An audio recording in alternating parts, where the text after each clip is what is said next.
Welcome, everyone, to a brand new episode of the Media Row podcast. I am your host, as always, Justin Miller. And if you have not yet, make sure to go and subscribe to wherever you are viewing or listening to this. You can click subscribe, comment, like, all that good stuff on YouTube, as well as wherever you get your podcast. Make sure to like, comment, rate us there as well. And then on social media, TikTok, you can follow us, but you're going to really want to make sure you are following at Media Row Pod on Twitter, because Thursday we have Drake Women's Basketball Media Day at 12:30. So right after all of that finishes up, you can catch firsthand interviews with players and coaches on at Media Row Pod on Twitter and on our new Instagram page as well. So happy to have everyone here. So thankful for everyone continuing to support the show. Really excited to get basketball season into high gear. And then we also have football coming down the stretch now too. We're about halfway through the regular season, and it is starting to get really intense, not only for the Drake Bulldogs, but also nationally. So you're going to want to follow along each and every week. But before we get to our Wednesday get-together with Coach Joe Woodley, need to give a thank you to our sponsor in Kelly's Little Nipper. You need to get over to Kelly's Little Nipper over there at 1701 East Grand Avenue in Des Moines. Use that keyword in Woodley, and your first drink is on the house. Drake is on the road this weekend at 11 a.m. Perfect place to grab some grub and get that free first drink. So, without further ado, we got the social media side of things taken care of. We got the podcasting, YouTube side of things taken care of. So let's just jump right into it. Joining us now, as always, on Wednesdays, the head coach of the Drake Bulldogs football team, Coach Joe Woodley. So, Coach Woodley, thank you so much for doing this, as always. And I know after the game Saturday, we talked a lot about Drake having probably their most complete game of the season. And on my show on Monday, a lot of positives with this team. On Twitter, everyone was positive. You're the head coach, so I'm going to start here with you. Now that you've had a few days, what are your nitpicks? What are the fans? What am I missing? What are some things from a really good performance Saturday that now you want to tweak, you want to fix? Yeah, I go over those kind of things in the team meeting, kind of a glimpse into what our team meeting was like, last night. And, essentially, first and foremost, congratulated them. Yes, it was a heck of a ball game. For the most part, it was a four-quarter football game that we played well in all four quarters, but there's, yeah, as a coach, I mean, I think that's part of our job, or a huge part of our job, is to continue to kind of sharpen that sword, if you will. And we've been having just I told the guys, I feel like a little bit of a broken record with these pre-snap penalties that we're having, whether it be a false start on offense and some critical moments. And the score was maybe getting to a point where it probably wasn't going to have an effect on the outcome of the game. But as we get further along in this thing, and you're playing teams that are playing for the same things that you are, namely everybody is kind of vying for a conference championship. And it's all those moments are going to get magnified, and you're going to wish that you didn't do those things. Put yourself in tough spots. You go from a 3rd and 2 to a 3rd and 7, or you take yourself a 4th and 1 to a 4th and 6, and potentially take yourself out of a field goal situation where you get some points. And we jumped off sides, and again, even though it didn't get called, it got called on them. I think it really had nothing to do with why our guy jumped off sides. Luckily, an outside receiver did. But it's just little things like that we just can't do. I don't think anybody's good enough to truly overcome that week in and week out. And we survived it against San Diego, and again, it's a reflection of us as coaches, because I know that I certainly know that we're talking about it, but maybe we're not doing the right things to correct that. And, I take great pride in being a low penalized team, and we're really not reflecting that here. We were okay a couple weeks ago, but this past week, I think we could have been better in those situations. And and to the naked eye, and I can't remember if I said it to you or to Chuck after the game Saturday, Justin, but I guess I didn't realize, we didn't tackle really as well as I thought we did after going back and watching the tape, and that's been a point of emphasis and something that we need to get better at because you're just giving up some extra yardage. It's okay to shouldn't say it's okay to give up big plays, but it's one thing to give up a big play, but it's another thing to compound that and not tackle and give them more yards on a big play. So as well as our defense played, keeping a zero up on the board, I think there's still a lot of improvement to be made. And again, and I don't want to take credit away from the opponent. They have a lot to do with that as well. But there's just some things that we can be doing better fundamentally. We can be coaching it better. As opposed to just saying, "Hey, tackle the guy." How are you teaching that? Are you stepping on their toes? Are you getting your body on their body? Are you taking the proper angle? Are you moving your feet? Is your inside foot up? There's all kinds of things that goes into tackling, and maybe we need to be a little bit more clear and concise with it, because the tough part with tackling is you just don't get to practice it very often out of practice because you're trying to protect your guys. And so you got to be able to switch gears when it turns to Saturday, and quite frankly, we just got to find a way to get better in those areas. And if we do, then I'll find something else. I think that's what makes you a good coach. I mean, when you have that mindset of there's always something, and that's why I wanted to start there, because yeah, everything was so positive. I was sitting there this morning being like, I'm sure Joe has a few thoughts that maybe there's a few negatives in here we're missing. But I do want to talk about a little bit of an injury report, because we saw Vander Woesten. He had that brace on the right leg. Any status on him? Because that offensive line has been performing really well all season long.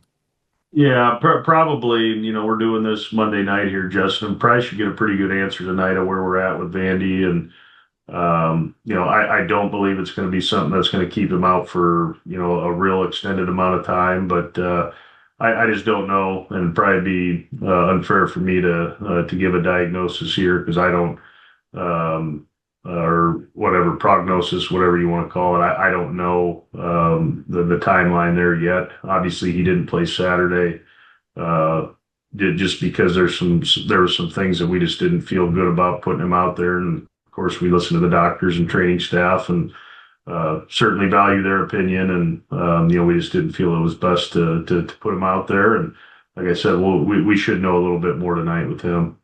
And then we saw Mangialardi as well late in that second half kind of come off. He was kind of moving his arm around like something was bothering him with the arm.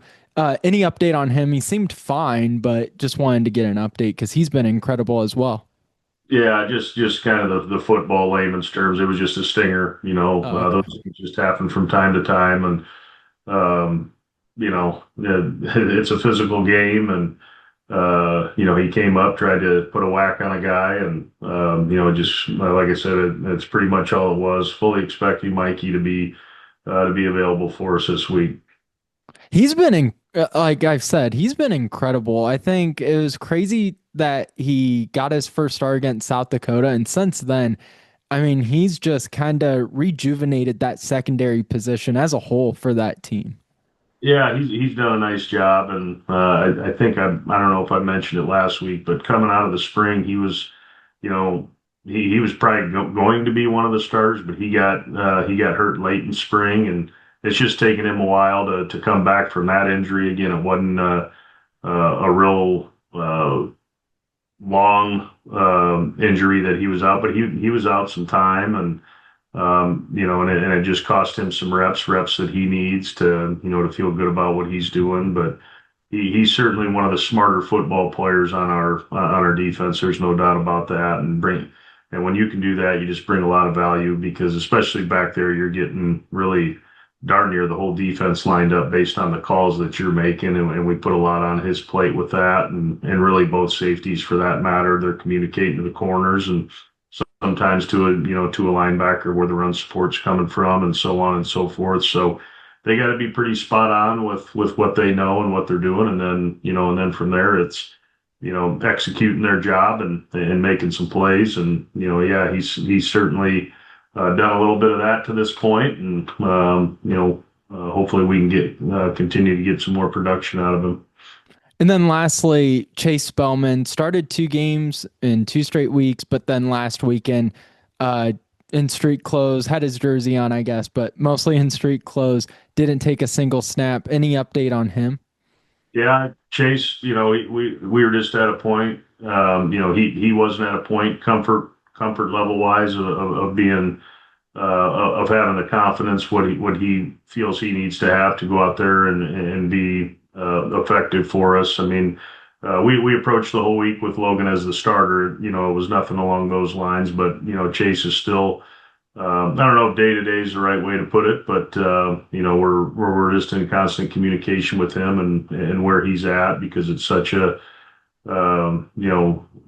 sensitive injury as a quarterback. So we're just continuing to work through that process with him, and like I said, just trying to have some open dialogue there, and we'll see where we're at here moving into this week. With this past weekend being such a complete game with all sides of the ball really performing well, I want to start with the defense. I don't know if you're aware of this, but us in the press box, we can hear the defensive coordinators or the opposing team coordinators pretty well. Adam Cox, you guys, the staff, the players, you're causing some headaches to these Yeah. opposing team coordinators. Just what have you seen defensively from this unit over the past few weeks, from maybe Adam Cox too, individually as a first year coordinator, that is just, in a sense, rejuvenating this defense, giving them confidence. And you're starting to see it on the field too, a little bit of that swagger back.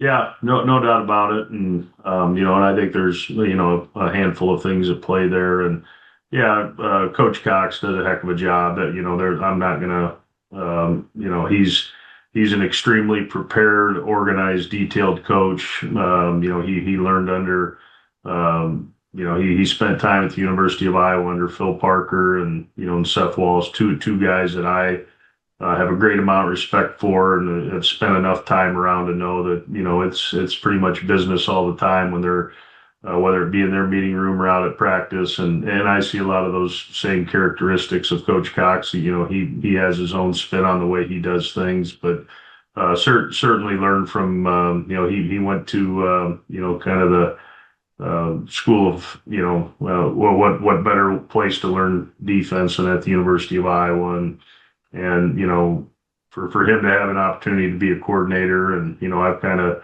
for the most part kept my hands off and let him do his thing, and he's just done a great job. And then of course the supporting cast he has with his coaches, with Coach Evans and AJ and JB back there. They just got a real good camaraderie. There's continuity there.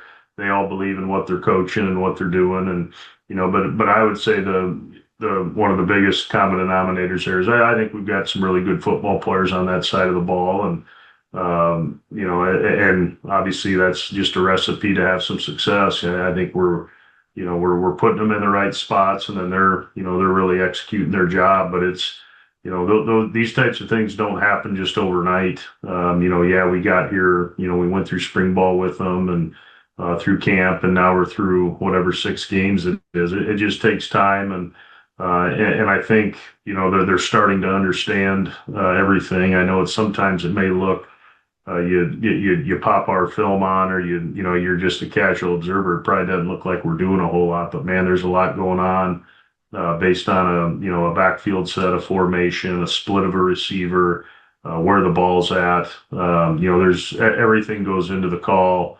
Every little detail matters basically when you're playing defensive football. At least for us, it does, and Coach Cox certainly understands that, and it's one thing for him to understand it, but can the players understand it? Are we communicating that to them well enough? And And like I said, I just think it's finally starting to, get we're starting to grab some momentum there with all that, and I think that's what you're seeing out there with the results that we're having. And again, we're not perfect, but I feel like we're putting our guys in positions to be successful, and they're talented enough to carry it out, and I think that's the recipe for good defense. I know a few weeks ago we chatted about Sean Allison and what he means to the defense, but I thought on Saturday J.R. Flood was incredible. I mean, I felt like every time I looked up, he was one of the first guys coming off of that pile. Yeah, JR is, because I sit in on Coach Cox's meetings a lot, and JR is very analytical. He asks a lot of questions in there, and he's a sharp guy, and you can just tell he's really starting to process things, and now he's processing them a little bit faster. And when you're processing things faster, you play faster, and But the thing I think that we're starting to see with Jr. that is catching up is just his physicality. Not that I've ever questioned Jr. of not being physical, but I think he's really he's starting to buy into how important that is, as well as knowing what you're doing. I think that was kind of his first step, was knowing exactly what he's doing. And now he's just kind of flipping that switch. And Saturday was a really good example of how physical he did play, because he had some pretty good shots out there. And like I said, it was really fun to watch him. He's one of the tougher kids on the team, and again, just one of our leaders. He's in our leadership group. He's got the respect of everybody, and it was really fun watching him go to work on Saturday. That's for sure. And now the offensive side of the ball, I thought again ran the ball really efficiently, but Logan passed the ball well. You got Jackson Voth involved, Hank Foley, all the big names got involved offensively. But I want to start here with it was 31 to nothing, 4th and 6. You decide to go for it on 4th and 6. What was just the decision there? Because, some people think the game's over at that point, maybe kick a field goal or even just punt it away and just get out of the weekend with the victory.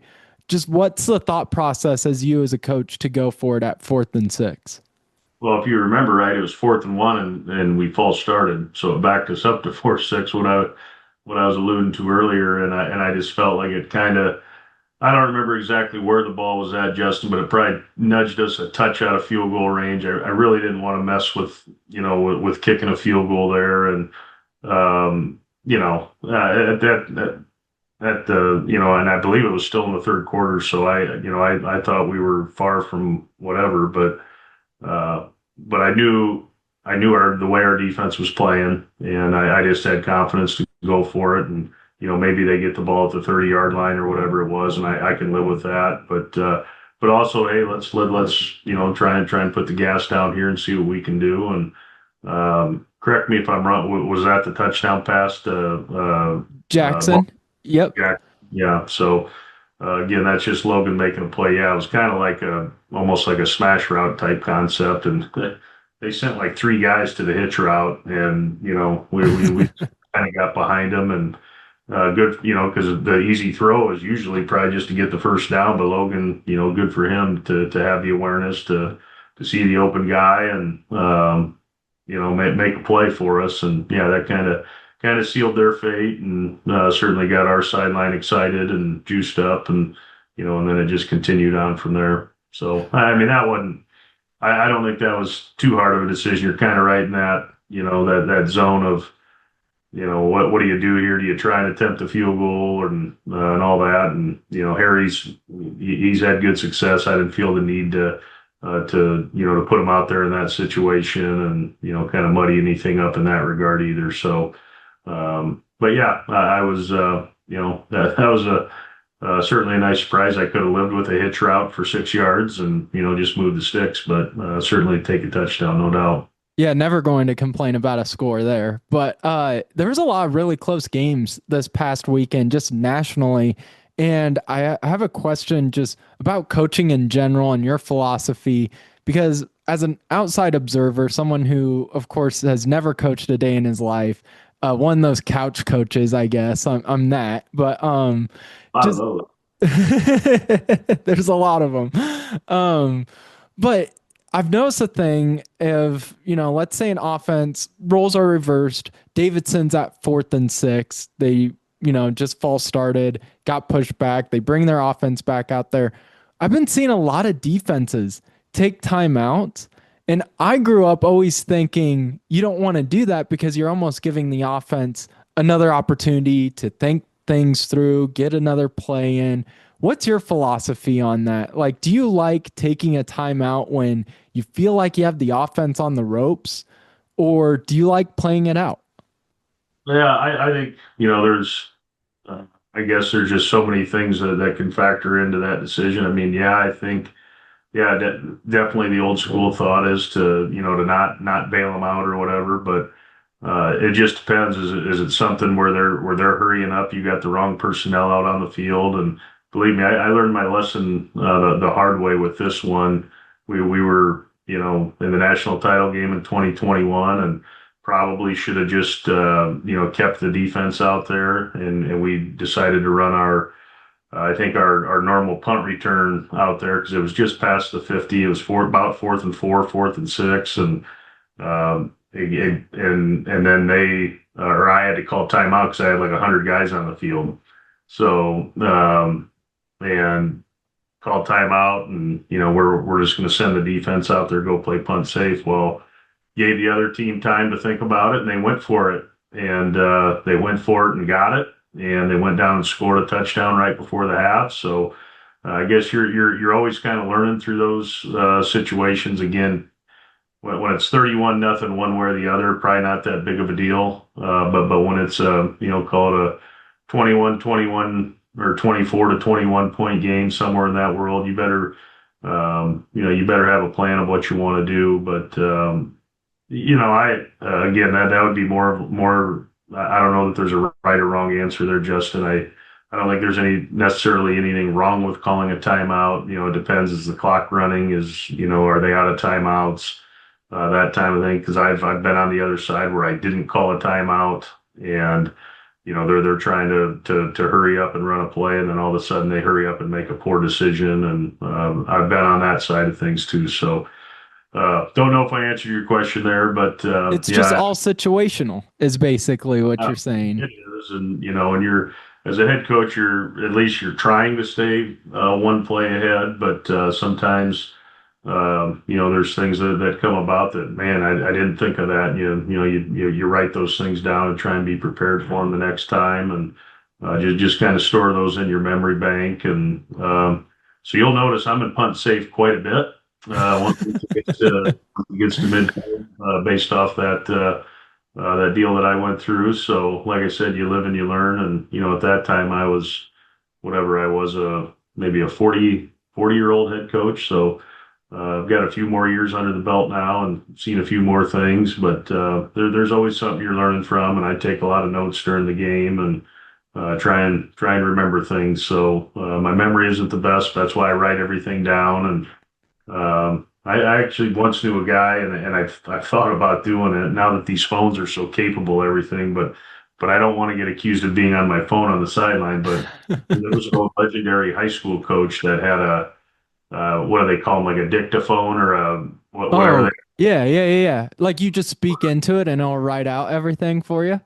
it saves your notes. Yeah, a guy named Denny Thiessen. He was a high school basketball coach at like Cedar Rapids Prairie, Bettendorf, Iowa City High.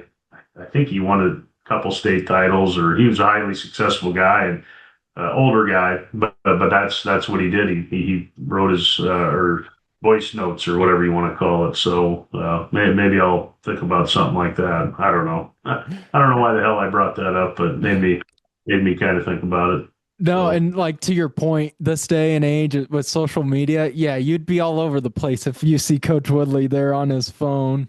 maybe But just a recorder, because sometimes I'm writing stuff and I kind of miss the boat a little bit what's going on at times, but I want to make sure that I remember those for my halftime discussions with the coaches, and really it's notes for when I meet with the team, whether it be at halftime or the end of the game, or or the following day, just so I don't miss anything because a lot happens down on that sideline. In the course of a 3.5 hour game, and you want to try and take it all in and learn from everything. Every play is a learning experience, and you try to try to bottle up as much of that as you can. Back to your team though on Saturday. Thought Logan played incredible, but now with Chase Bowman kind of his situation being unknown, Inagawa has been really strong at the starting quarterback position for you guys. And just we talked a few weeks ago about maybe starting to slowly open up that playbook more for him. Is it to the point now where Logan has full grasp of the playbook? Kyle is allowing everything out there for him because it seems like even though he's a true freshman, he can really handle anything. Yeah, that was kind of the beauty of last week. We knew going into the week Logan was going to be the guy, and I just number a couple things there. I think it really helped with Kyle's preparation, and I think it just helped Logan's psyche knowing, hey, I'm probably going to be playing this whole game or a good portion of the game, and and really Logan's earned that to be perfectly honest too. It wasn't just like, hey, just because Chase is down, this is happening. He's been nipping at his heels a little bit, and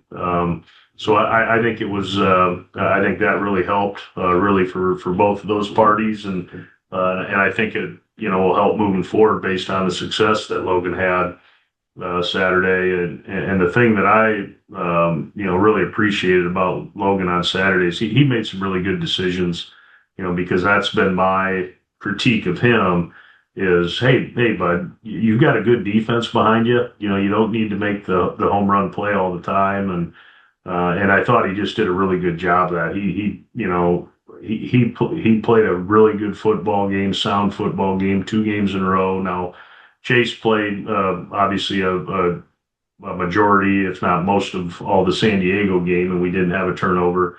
Didn't have a turnover Saturday, so that's 2 weeks in a row where we didn't turn the football over. And I could tell there were a couple moments there where Logan maybe a few weeks ago might have forced one in there, but I think he threw 3 balls away and just lived to play another down. And I think we may have even scored on all the ones where he did that, just because he had confidence in what we were doing offensively and the way he was playing. And yeah, I just thought he certainly doesn't look like a freshman out there. I know that. And again, not that I need validation from a lot of other people for that, but that's a comment I've often heard about him here, with folks that I talk to, and and that's not easy, man. I mean, I look back when I was a true freshman, or especially true freshman, not a chance, and I wasn't even playing quarterback. And, I don't want to say he makes it look easy, because I know it's a really hard position to play, but it just doesn't,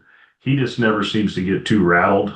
And, and that's good for us, good for our offense, good for our football team. And, he just plays with a, kind of a quiet confidence, and, that's what you want in a quarterback. And, I think the future is real bright with him. There's no doubt about it. And like I said, we'll expand his role a little bit more and more each week. But at the same time, I don't even know that that's the answer. He did a lot of the small things really well, and he's just got to continue to do those even better. And obviously we've got some good pieces around him at our skill spots, and thought the O-line did a pretty good job stepping up in Vandy's absence. And we got to continue to get better there to make Logan more comfortable. And and then you got the emergence of Nick Herman. Nick's just wow. I mean, he's done a lot of really good things, and it was really good to see Jaden Meisinger get going a little bit too. Everywhere. I hate singling guys out. Those are the ones that kind of come to mind. And like it was Woody 2 weeks ago, it was those 2 guys this week, and that's why it's kind of nice to have a stable of backs. And even Metzi got in at the end of the game and did some really good things. And of course our receiving core feel really strongly about them, and played a number of tight ends. And when you get into a game like that, a lot of guys get a lot of playing time, and you get a lot of things on tape that you see that they're maybe they were capable of doing something you didn't think they could do. You just need to get them into a game, and that's the value of that. So it was good to have all those things happen on Saturday. You brought up Nick Herman, and we don't need to go through all of his stats because we talked about him a lot, in the post game interview. But just what does his success do for this offense as a whole? Because that's 2 straight weeks, or almost 3 straight weeks, because he came in the second half of that Valpo game and really shined in that game. But just what does that do with his success for the offense as a whole? Does it just open up more for you guys? Yeah, I just think he just brings the threat of a home run on every play, and he's almost like as a defensive coach, say, man, I better know where the heck that guy's at.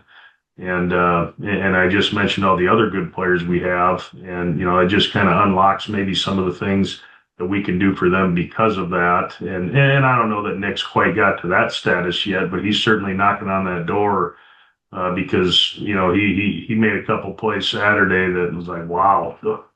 Even his first 24-yard touchdown run, it was like a bolt of lightning, through the just the play that we ran, and he just brings a different element because of his speed and his game breaking ability, and yeah, I just in the pass he caught, and I think we counted in the team meeting because I put up the big plays, and there was a lot of oohs and ahs, and then the guys started counting how many tacklers he made miss. It was like 7 or 8 guys he made miss on one play, and so yeah, I just think his future is really bright here, and we got to figure out a way to use him appropriately without overusing him. But that's the nice part of having such a good stable of backs, and he's certainly going to be a big piece moving forward, and he's handling it too. Again, another true freshman, that's been really effective for us, and like I said, we just got to find a way to get him the football, and but also it just, like I said, it helps maybe unlock some other guys too that we haven't been able to use like that. It's funny you mentioned the guys counting the broken tackles because I thought he was down after like the third one. So I was like getting ready to put out a tweet of like, great play by Herman, breaks 3 tackles. And I look up and I still see him on the sideline. I'm like, oh, I guess it's more like 6 or 7 tackles he broke.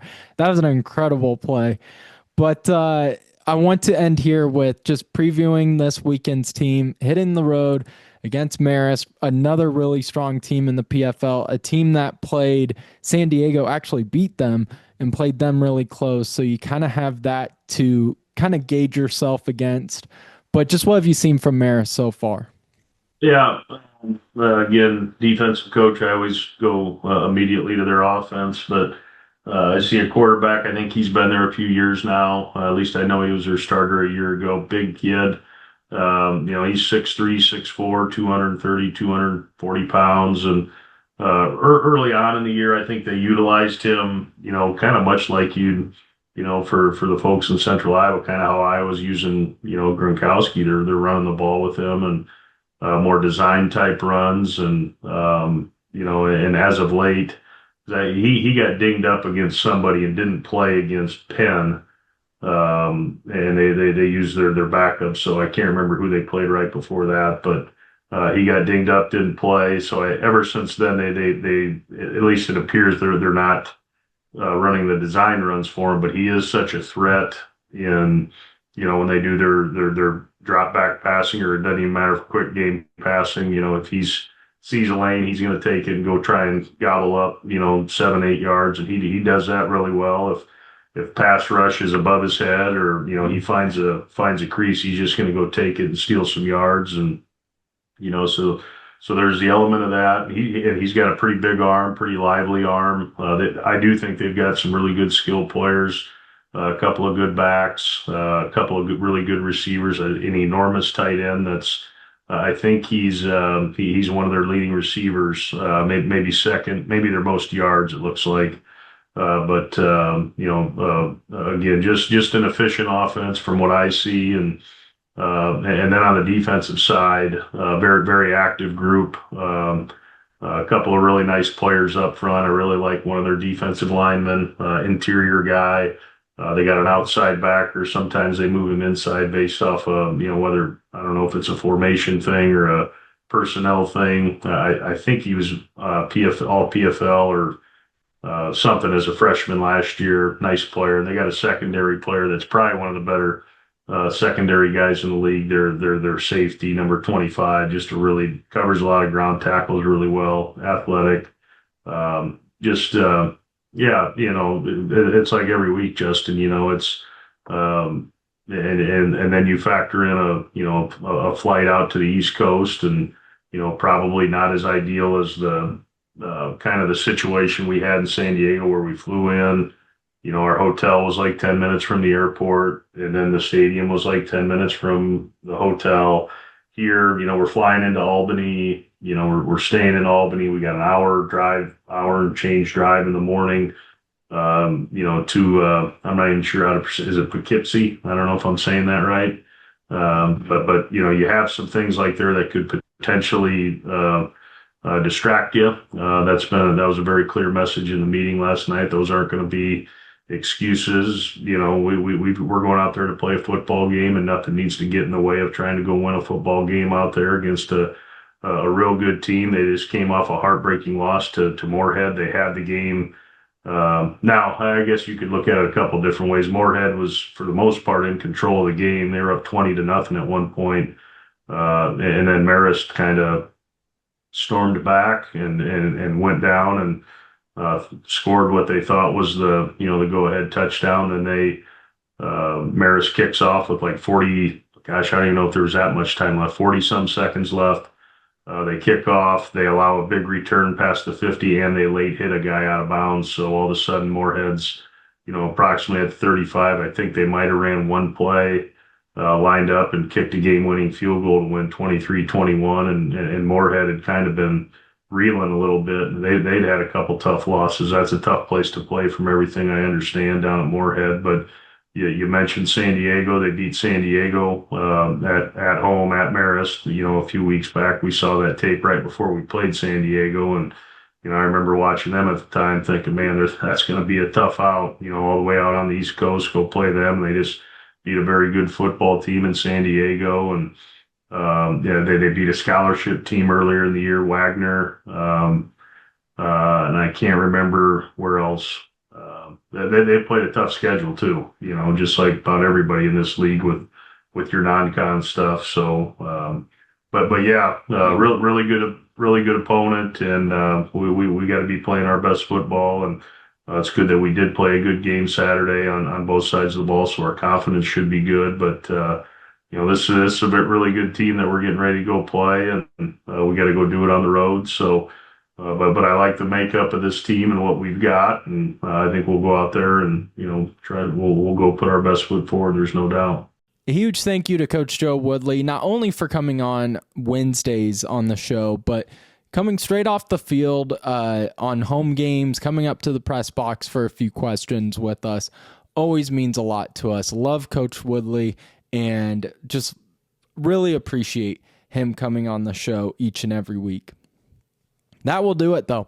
That is it for our Wednesday show. A thank you to Kelly's Little Nipper. Thank you guys so much for your support. Make sure to subscribe, like all that stuff on social media and wherever you get this podcast, view it or listen to it. Huge thank you to everyone who's made this possible, and we look forward to catching up with you guys on Friday as we will do a deep dive preview into Drake and Marist, and you got Iowa taking on Minnesota, Iowa State in a ranked matchup against BYU at home as they try to fix a few things. And then, of course, national games, both college and pro. We are going to give our previews and predictions. That is Friday, and we will see you guys there for the next episode of the Media Row Podcast.